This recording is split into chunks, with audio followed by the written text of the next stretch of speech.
এই মুহূর্তের সবথেকে বড় খবর, রড দিয়ে পিটিয়ে মহিলা খুন, মহিলাকে পিটিয়ে হত্যার ঘটনায় চাঞ্চল্য গোটা এলাকায়। উদ্ধার মহিলার মৃত্যু ঘিরে ব্যাপক উত্তেজনা ছড়িয়েছে এলাকায়। ঘটনাটি ঘটেছে বুধবার সকালে মালদা জেলার চাচল থানার অন্তর্গত রানীকামাত গ্রামে।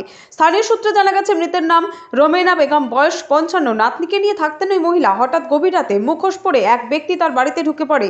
তারপরে মহিলাকে ঘুমন্ত অবস্থায় বাড়ির এক ঘর থেকে আরেক ঘরে নিয়ে গিয়ে মাথায় লোহার রড দিয়ে আঘাত করে। আর সেখানেই তার মৃত্যু হয় বলে গ্রামবাসীকে জানিয়েছেন তার ছোট নাতনি। ইতিমধ্যে ঘটনাস্থলে ছুটে এসেছে চাচল থানার পুলিশ। মৃতদেহটি ময়নাতদন্তের জন্য মালদা মেডিকেল কলেজ ও হাসপাতালে পাঠানো হয়েছে। ঠিক কী কারণে খুন বা কেই বা খুন করেছে, তদন্ত শুরু করেছে চাচল থানার পুলিশ। ঘটনাটা ঘটেছে সকালবেলা আমরা জানতে পারি যে একটা ওর নাতিন শুয়ে থাকে একসাথে। ওর নাতিনের মুখ থেকে আমরা শুনতে পেলাম রাতে নাকি কে একজন মানুষ এসেছিল, মুখে হয়তো কাপড় বাঁধা ছিল। সে ঘুমন্ত অবস্থায় ওর মহিলাটাকে তুলে নিয়ে সামনের পাশের ঘরে নিয়ে যায়। সেই ঘরে গিয়ে একটা রড আছে লোহার, ওই সেই রড দিয়ে আঘাত করে। কোথায় আঘাত লেগেছে? মাথায়। ও কি বেঁচে আছে না মারা গেছে? মারা গেছে। কখন শুনতে পেলেন এই ঘটনাটা, আর কখন হয়েছিল ঘটনাটা? 8টার দিকে শুনতে পেয়েছি।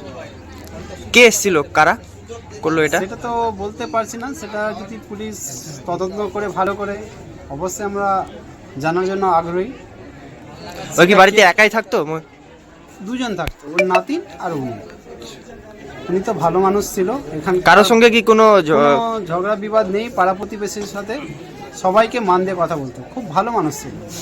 এইভাবে কারা, কি মনে করছেন এইভাবে কারা এসে তাকে মেরে চলে গেল বা কেন? সেটা তো আমরা বলতে পারছি না।